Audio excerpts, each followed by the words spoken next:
우리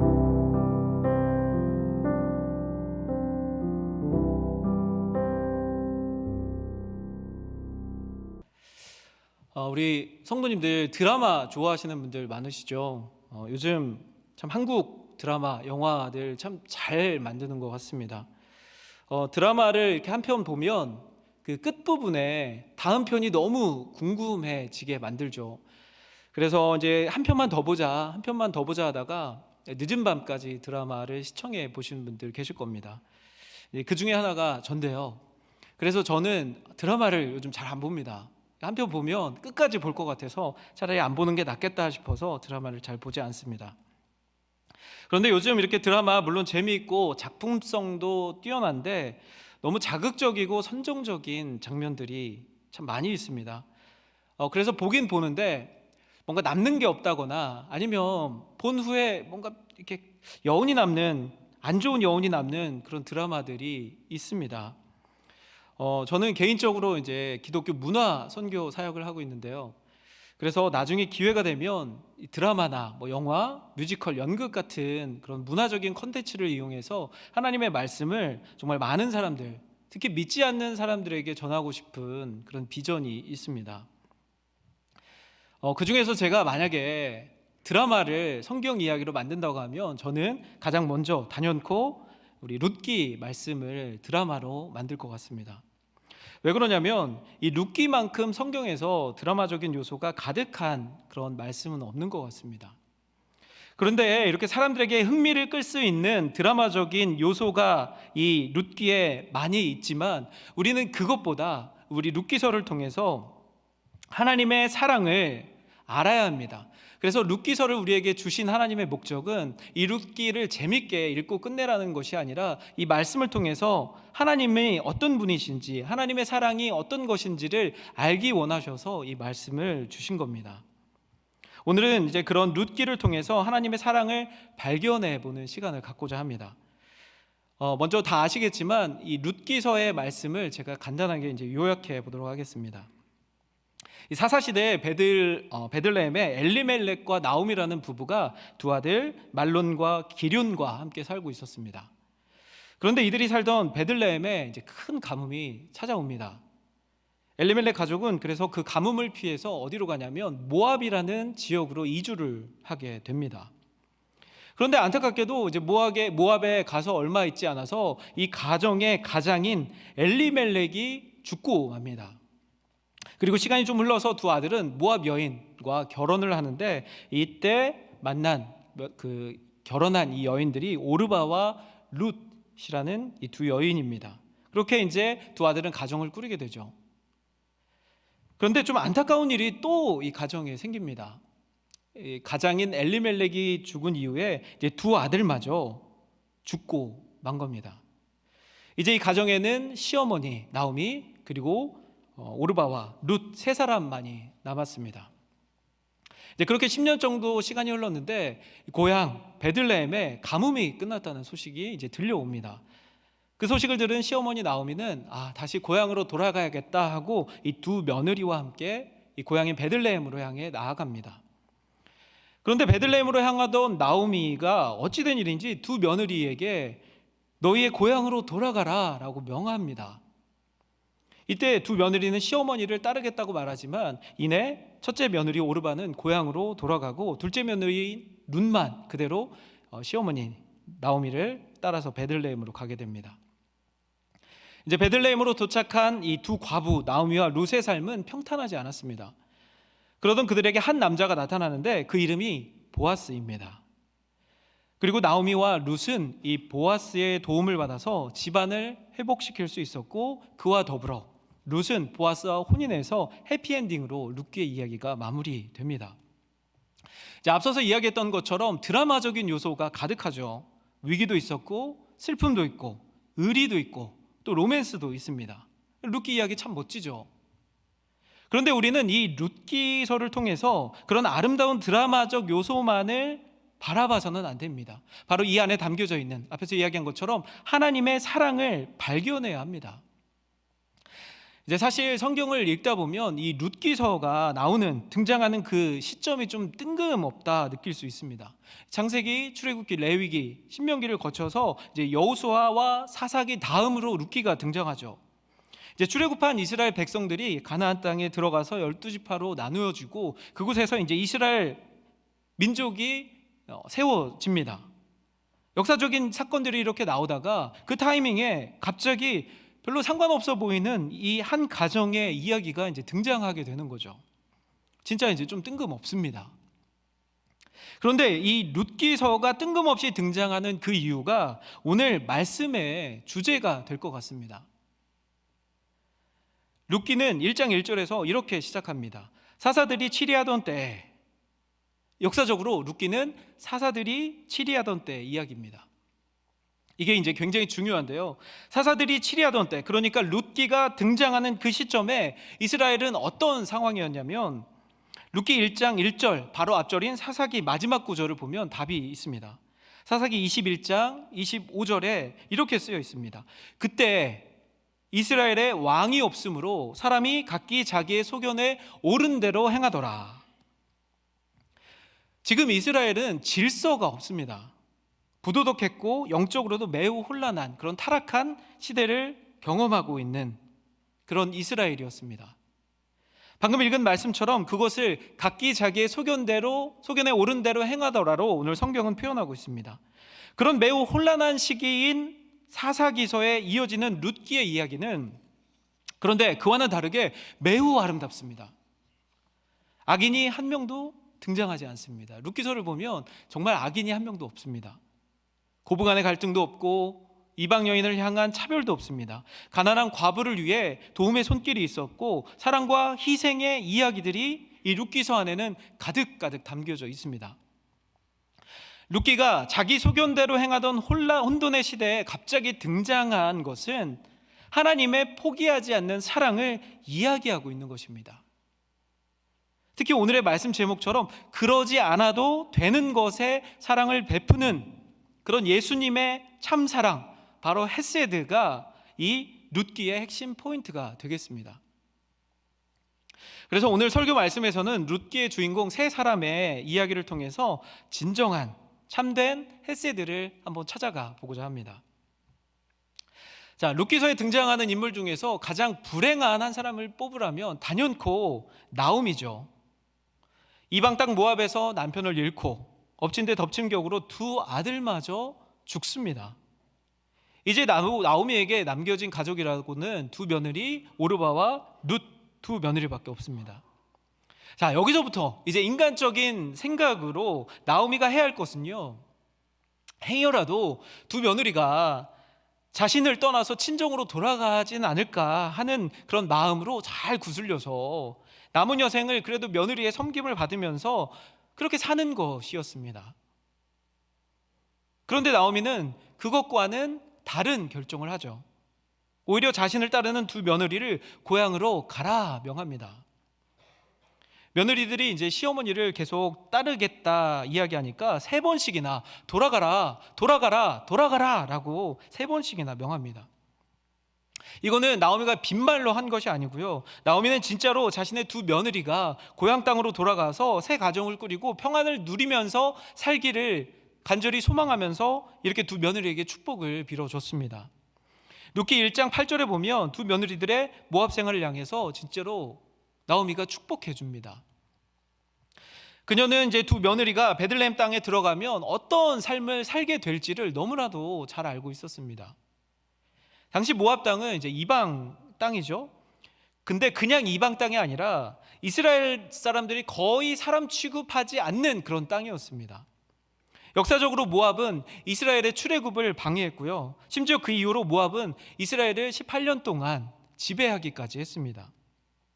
당연히 이스라엘은 그런 모압을 좋은 시선으로 볼 리가 없었고 모압 사람들도 자연스럽게 인간 취급을 하지 않게 된 거죠. 그런 이스라엘 땅에 이 모압 여인, 이방 땅 모압 여인, 그것도 이스라엘 사람들이 싫어하는 모압 여인이 들어갔을 때 겪게 될 수많은 어려움들을 시어머니 나오미는 너무나도 잘 알고 있었습니다. 그래서 그런 두 며느리를 걱정하고 또 마음 쓰는 그런 나오미로서는 당연히 돌려보내는 것이 맞다라고 결정한 거죠. 나오미의 이런 결정은 자신의 유익이 우선이 아니라 며느리들의 유익에 우선을 둔 행동이었습니다. 나의 유익보다 다른 사람의 유익을 위한 삶, 예수님께서 우리에게 보여주신 헤세드 사랑이고 우리를 통해서 원하시는 그런 모습이기도 합니다. 자, 이제 두 번째 헤세드의 주인공 룻을 살펴보겠습니다. 시어머니를 따라서 베들레헴으로 향해 가던 중에 시어머니가 너의 고향으로 돌아가라 라고 그것도 3번이나 설득합니다. 그냥 본문에서는 글로 보면 그 당시의 분위기를 제대로 느낄 수 없지만 이 본문에서 보는 글보다 더 강력하게 이 두 며느리에게 고향으로 가라라고 명령했을 겁니다. 그런 상황에서 이제 첫째 며느리 오르바가 고향으로 돌아가기를 결정하죠. 룻은 이제 그때 마음이 어땠을까요? 좀 흔들렸을까요? 이제 첫째도 고향으로 돌아가기로 결정했으니까 나도 이제 가야 되나 하는 마음이 들었을까요? 그런데 아무리 룻 기서를 찾아봐도 룻이 고향으로 돌아가고자 하는 마음의 흔적이 전혀 보이지 않습니다. 오히려 더 굳건한 마음으로 저는 시어머니를 따라가겠습니다 라고 시어머니를 설득하죠. 그리고 시어머니를 향해서 오늘의 본문인 이 명대사를 말합니다. 우리 같이 16절, 17절 말씀을 다시 한 번만 우리 같이 읽어보도록 하겠습니다. 룻기 16, 17절 같이 읽어보겠습니다. 시작. 룻이 이르되 내게 어머니를 떠나며 어머니를 따르지 말고 돌아가라 강권하지 마옵소서. 어머니께서 가시는 곳에 나도 가고 어머니께서 머무시는 곳에서 나도 머물겠나이다. 어머니의 백성이 나의 백성이 되고 어머니 하나님이 나의 하나님이 되시리니 어머니께서 죽으시는 곳에서 나도 죽어 거기 묻힐 것이라.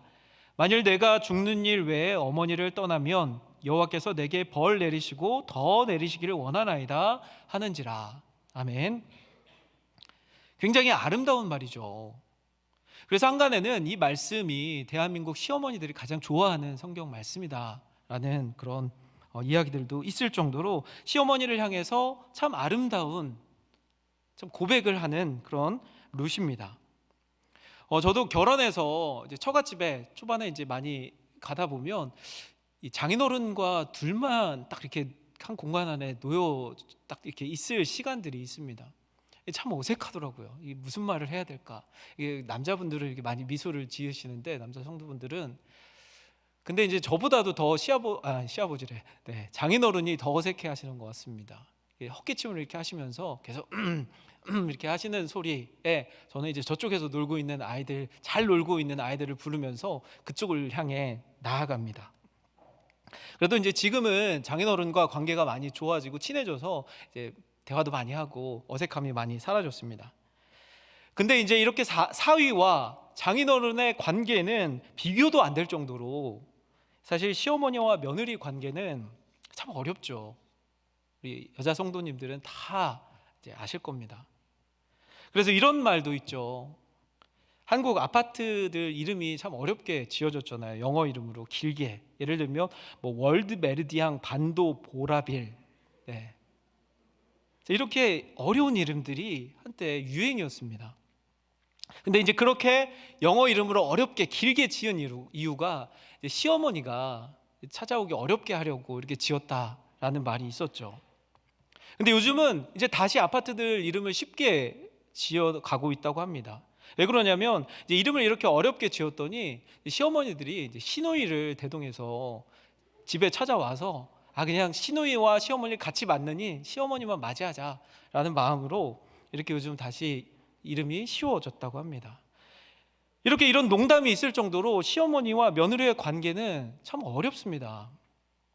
그런데 오늘 룻은 가까이 하기엔 너무 먼 시어머니가 아니라 끝까지 시어머니를 따라가기로 작정하고 시어머니에게 부탁이 아니라 따라가겠다 거의 이렇게 통보를 합니다. 자, 그런데 궁금합니다. 왜 룻은 자신의 민족을 경멸히 여길 뿐 아니라 또 그곳에 가면 시어머니를 봉양해야 함에도 불구하고 왜 그 땅 이스라엘을 가려 한 걸까요? 행여나 나이든 시어머니가 이제 죽으면 그 땅에서 죽으면 이제 그곳에서 남는 이는 본인밖에 없는데도 불구하고 왜 그런 결정을 한 걸까요? 자, 시어머니를 향한 룻의 마음은 어떤 마음일까요? 시어머니를 불쌍히 여기는 그런 마음일까요? 그런 동정의 마음일까요? 아니면 의리의 마음일까요? 자, 오늘 본문 16절, 17절 속에 중요한 중요한 포인트가 있습니다. 먼저 16절 하반절을 제가 다시 한번 읽겠습니다. 어머니께서 머무시는 곳에서 나도 머물겠나이다. 어머니의 백성이 나의 백성이 되고 어머니의 하나님이 나의 하나님이 되시리니. 하나님을 알지 못하는 이방 여인의 고백이라고 하기에는 너무나 은혜로운 고백이죠. 그리고 또 뭐라고까지 말하냐면, 만약 내가 죽는 일 외에 어머니를 떠나면 여호와 하나님께서 내게 벌을 내리시기를 원한다 라고까지 말합니다. 룻은 물론 나오미를 따르긴 했지만 이 말씀을 통해서 알 수 있는 것은 룻이 진짜로 따른 분은 하나님 아버지입니다. 시어머니를 좋아해서 따라온 게 아니라서 우리 좀 시어머니들이 약간 서운해 하실 수도 있는데요. 그런데 룻이 이렇게 하나님을 알게 된 과정, 이렇게 아름다운 고백을 할 수 있었던 그 과정에는 바로 시어머니 나오미가 있었습니다. 룻은 시어머니인 나오미의 모습과 삶을 통해서 하나님을 보았습니다. 하나님을 알았습니다. 이방신을 믿는 모압에서 룻에게 하나님을 전할 수 있는 존재는 딱 한 명, 시어머니 나오미밖에 없었습니다. 그렇다면 룻은 어떻게 나오미를 통해서 하나님을 알게 된 것일까요? 고향도 아닌 타지에서 남편이 죽었습니다. 남편 엘리멜렉이 죽었습니다. 그런데 거기서 끝이 아니죠. 두 아들마저 이어서 세상을 떠납니다. 인간의 힘으로는 절대로 버틸 수 없는 너무나도 가혹한 고통이 그녀를 찾아왔습니다. 우리 성도님들이 나오미라면 과연 잘 견딜 수 있으실까요? 생각만 해도 너무 어렵고 너무 끔찍한 사건들이죠. 그런데 이런 아픔과 상처가 가득했던 나오미였지만 그의 입에서는 여호와 하나님이라는 이름이 계속해서 나옵니다. 우리가 읽은 룻기 1장에서만 나오미 입에서 여호와 전능자라는 이름이 7번이나 나옵니다. 나오미의 그런 믿음을 보며 살았던 룻은 모압 이방 여인이었지만 그들의 신이 아닌 여호와 하나님의 이름을 부르고 고백하는 믿음을 갖게 됐습니다. 룻은 시어머니를 통해서 모압 사람들의 신 그모스를 거부하고 이제는 이스라엘의 하나님 여호와를 택한 거죠. 자, 우리도 어떠한 상황 가운데서도 하나님의 손을 놓지 않고 그분을 의지하면서 살아가게 된다면 물론 나에게 먼저 유익이 있겠지만 그와 함께 이런 결과들을 얻을 수 있습니다. 가까울수록 전도하기 어렵다라는 것은 다들 아실 겁니다. 그런데 이 나오미의 모습을 통해서 우리가 하나 배울 수 있습니다. 하나님 앞에서 바른 믿음으로 살아가면 말하지 않아도, 내가 굳이 전하지 않아도 하나님을 보여줄 수 있습니다. 그래서 우리의 모습을 통해서 하나님만 의지하고 하나님을 믿으면서 그렇게 이 땅 가운데 기쁨으로 살아가는 우리들의 모습을 통해서 우리 주변 사람들은 하나님을 보고 하나님을 믿게 될 수 있다는 거죠. 그렇게 시어머니 나오미의 삶을 통해서 하나님을 알게 된 룻은 어떠한 결정을 합니까? 끝까지 시어머니를 혼자 두지 아니하고 따르죠.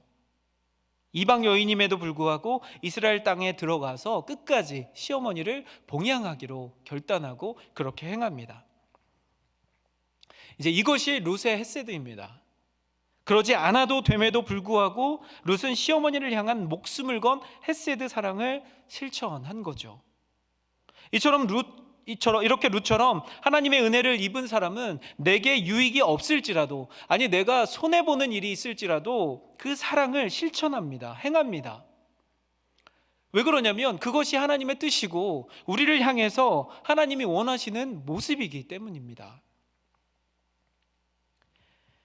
자, 마지막으로 세 번째 헤세드의 주인공 보아스에 대해서 살펴보겠습니다.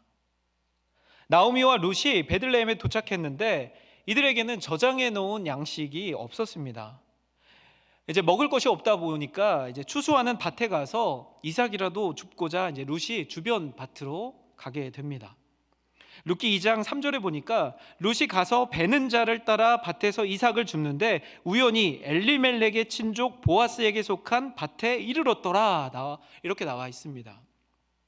우연히 엘리멜렉, 그러니까 자신의 시아버지의 친족 보아스라는 사람 밭에 간 거죠. 근데 성경에 우연이라는 것이 있을까요? 없습니다. 룻과 보아스의 만남은 우연이 아니었습니다. 우연이 아닌 보아스의 밭에서 룻은 이삭 줍기를 시작합니다. 그런데 그때 누가 나타나냐면 이 밭의 주인 보아스가 등장합니다. 역시나 우리 만남은 우연이 아니야 이죠, 이 만남. 그리고 보아스는 이삭을 줍는 룻을 보게 됩니다. 룻을 보아스, 어렸을 때 이렇게 보아스의 이름을 외웠던 기억이 있습니다. 룻을 보아스. 여러분도 혹시 또 까먹는다 싶으면 룻을 보아스 이렇게 기억하시면 되겠습니다. 그런데 여기서 이제 한 가지 알아야 할 것은요, 율법에 보면 이방인이나 과부들이 이삭 줍기를 할 수 있는 때는 추수가 다 끝나고 곡식단을 묶은 후에야 가능했습니다. 그렇게 봤을 때 추수 중인 밭에서 이삭을 줍는 이 룻의 행동은 율법에 어긋나는 행동이었죠. 그런데 보아스는 룻을 나무라지 않습니다. 오히려 물도 주고 식사도 챙겨주고 밭의 일꾼들을 시켜서 더 많은 곡식들을 줍게 합니다. 그리고 심지어 곡식 다발에 있는 일부를 뽑아서 밭에 뿌려라, 그래서 그것을 줍게 해라 라고 명하기까지 합니다. 그래서 이날 룻이 이삭 줍기를 통해서 주운 그 열매들이 한 에바가 됐다고 합니다. 이 한 에바가 지금으로 따지면 양이 22kg 정도 된다고 합니다.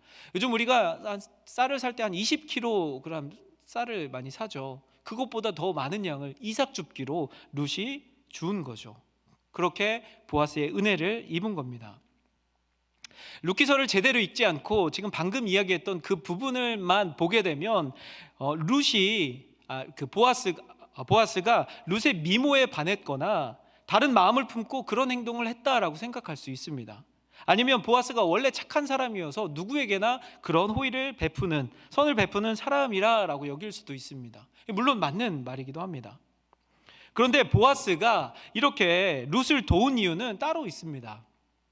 룻기 2장 11절, 이 말씀을 제가 읽어보겠습니다. 11절, 보아스가 그에게 대답하여 이르되 너의 남편이 죽은 후로 내가 시어머니에게 행한 모든 것과 너의 부모와 고국을 떠나 전에 알지 못하던 백성에게로 온 일이 내게 분명히 알려졌느니라.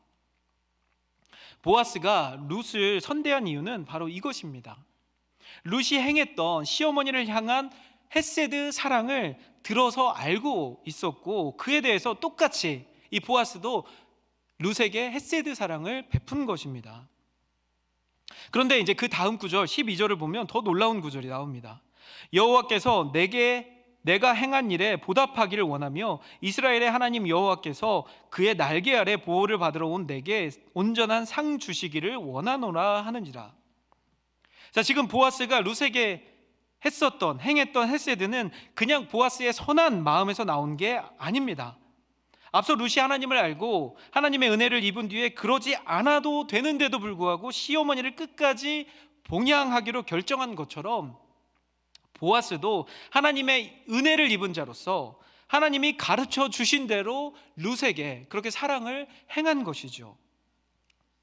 그래서 12절에 계속해서 반복하는 겁니다. 여호와께서 내가 행한 일에 보답하기를 원하신다. 하나님께서 그의 날개 아래 보호받으러 온 내게 상 주시기를 원하신다. 자신의 뜻이 아니라 하나님의 뜻을 보아스에게 이야기해주고 있다는 게 이 말씀을 통해서 우리는 알 수 있습니다. 이처럼 하나님을 알고 하나님의 은혜를 입은 자들은 사랑에 관한 일이라면 그러지 않아도 되는 일에도 나의 시간과 물질과 에너지와 달란트를 사용합니다. 나오미도 며느리를 향해 그러했고요, 며느리 룻도 시어머니를 향해 그런 헤세드를 실천했습니다. 보아스도 그랬습니다. 돕지 않아도 되는 룻을 도왔고 기업물을 우선순위가 아님에도 불구하고 기업물을 자가 되어서 거의 사라지기 직전인 한 집안을 살려냈습니다. 룻기서에 등장하는 새 주인공은 그렇게 하나님의 은혜를 입은 자로서 그에 합당한 본이 되는 모습으로 살았습니다. 그 결과 이들의 삶에는 대단한 일들이 일어납니다. 우리가 베푸는 사랑, 그러지 않아도 되는데도 불구하고 베푸는 그 사랑에는 분명히 베푼 사랑에 비교할 수도 없을 만큼 큰 헤세드로 되갚아 주십니다. 누가요? 하나님께서.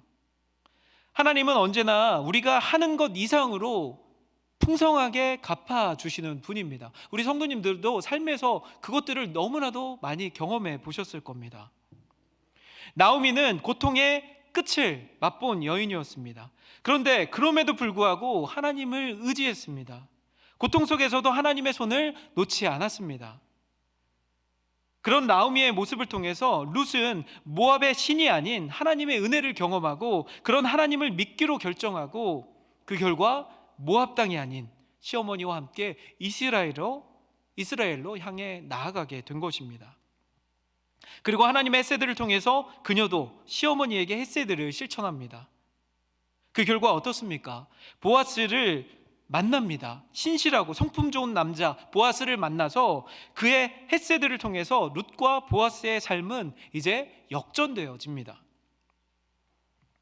엘리멜렉과 나오미는 기근을 피해 모압에 갔는데 그곳에서 오히려 인생의 기근을 경험합니다. 살고자 간 모압에서 죽음을 맛봤습니다. 한 집안의 대가 끊길 위기에 처하게 됩니다. 아니, 끊겼다라고 여겼습니다.